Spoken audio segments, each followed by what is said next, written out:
Gulay muna tayo ulit. Ayan. Pero may sahog siyang ano. Brown meat. Ulit eh. Gulay, talong at saka okra. Gigisa lang natin to. Ayan o. Hindi ba? Marami na to. Ulit eh.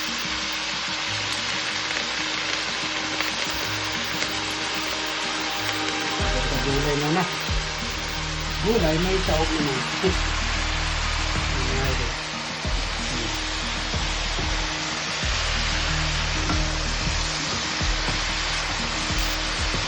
Brown meat. Yung ano. Yung sahog.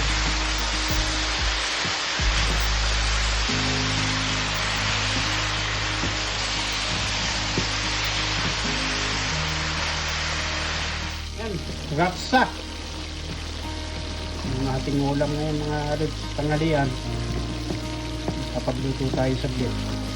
Free time. Tapos ito naman kay CJ. Pagdutuhan ko si CJ dito.